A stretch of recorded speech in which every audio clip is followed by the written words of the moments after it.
அனைவருக்கும் வணக்கம்.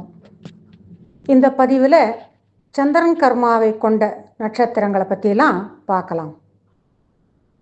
பரணி, மகம், கேட்டை, உத்திரட்டாதி இந்த 4 நட்சத்திரங்களும் சந்திரன் கர்மாவை கர்மப்பதிவாக கொண்ட நட்சத்திரங்கள். ஆனால் இந்த 4 நட்சத்திரங்களும் வெவ்வேறு கிரகத்திற்கு சொந்தமான நட்சத்திரங்கள். பரணி நட்சத்திரம் சுக்கிரனுக்கு சொந்தமான நட்சத்திரம். பரணியில் பிறக்கக்கூடிய குழந்தைகள் பிறக்கும் பொழுது சுக்கிர திசையில் பிறப்பார்கள். மகம் கேதுவிற்கு சொந்தமான நட்சத்திரம். இந்த நட்சத்திரத்தில் பிறக்கக்கூடிய குழந்தைகள் பிறக்கும் பொழுது கேது திசையில் பிறப்பார்கள். கேட்டை இந்த நட்சத்திரம் புதனுக்கு சொந்தமான நட்சத்திரம்.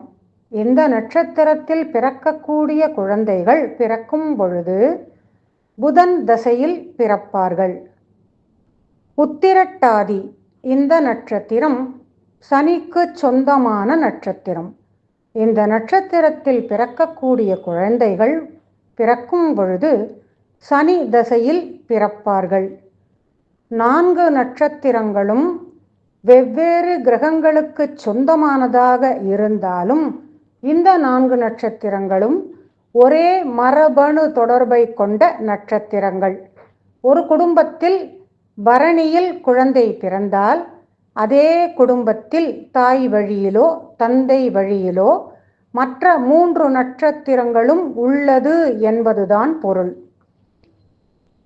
ராசி நட்சத்திரம் மாத்திரம் அல்லாது லக்ன புள்ளி இந்த 4 நட்சத்திரத்தில் அமைந்தாலும் லக்ன அதிபதி இந்த 4 நட்சத்திரத்தில் அமர்ந்தாலும் கன்னி வீடு லக்னமாக அமைந்தாலும் கன்னி வீடே ராசியாக அமைந்தாலும் துலாம் வீடு லக்னமாக அமைந்தாலும் துலாம் வீடே ராசியாக அமைந்தாலும் இவர்கள் சந்திரன் கர்மாவை கர்மப்பதிவாக கொண்டு பிறந்தவர்கள் என்பது பொருள்.